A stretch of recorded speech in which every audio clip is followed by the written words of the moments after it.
But what are your expectations for, like, what's the highest position you think you're going to finish, and what's the lowest position you think you would finish this season? So realistically, our goal is to finish top four, 100%.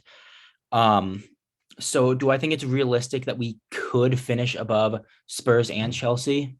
I think we could 100%. Will we? Hmm. I'm not sure, but I don't think it's realistic for us to finish any higher than that. We're not going to finish above Liverpool or City. So I think Yeah. that means the highest place we could finish is third. I think the lowest we can, as easily as we could finish above Chelsea and Spurs, we could also very easily finish below Hmm. them.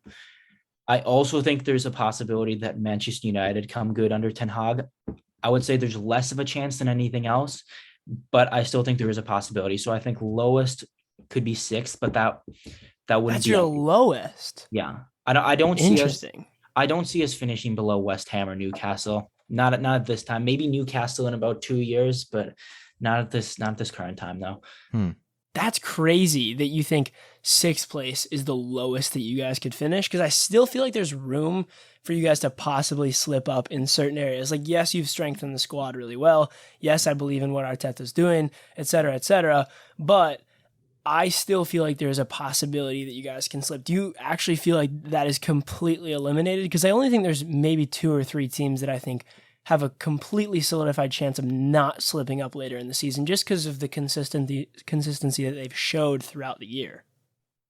Well, with the Premier League, like anything can happen, like Leicester, things like that.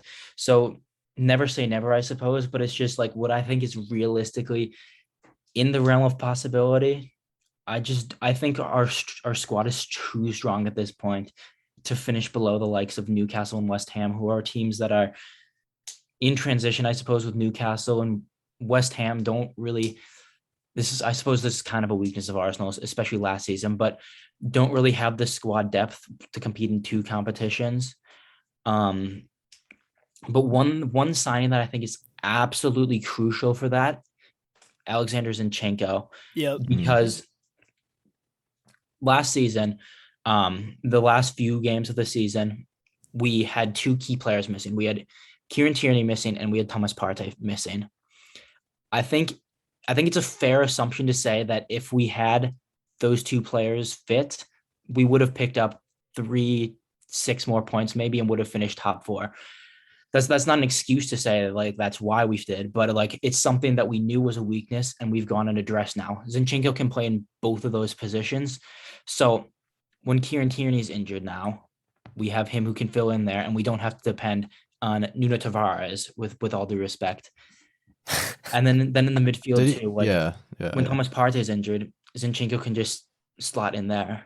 Yeah, Yeah. no.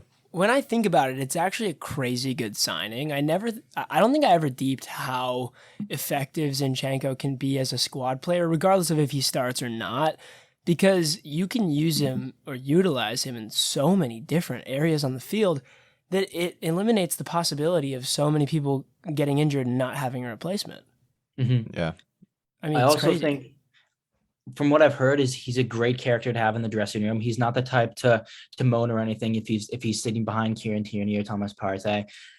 Um, and furthermore, I think you can slide Jesus into this too. Like we've got two players from a team who've won 4 Premier League titles in the past 5 years.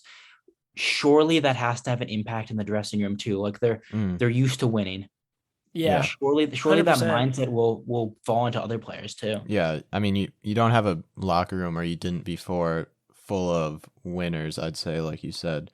Yeah, But now you're adding these two players that are used to winning maybe 34 games out of a 38 game season every year. And that's just, it has to help mindset wise. Like you can probably see it in training. I'm sure they they just hold themselves to a higher level.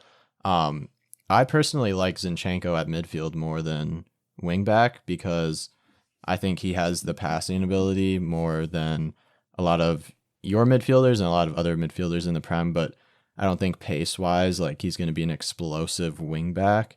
Where I think maybe his passing and just soccer IQ in general can show more in that midfield, and we see it with Ukraine when he plays them with them. He plays as an eight, and he's really effective. So Do you think he's probably going to play more in the midfield, or didn't he play like around both positions against Palace? I feel like he moved around a bit. He played as a left back against Palace, but like how we play a lot of the time is we generally have the back four, of course. Usually it's Tomiyasu at right back, but it was Ben White yesterday.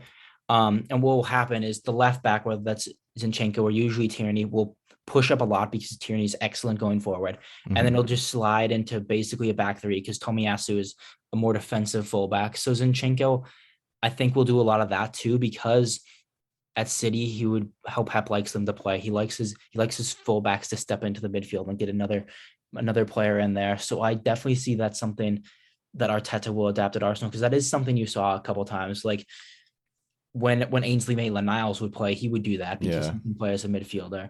So I think Zinchenko will do that too.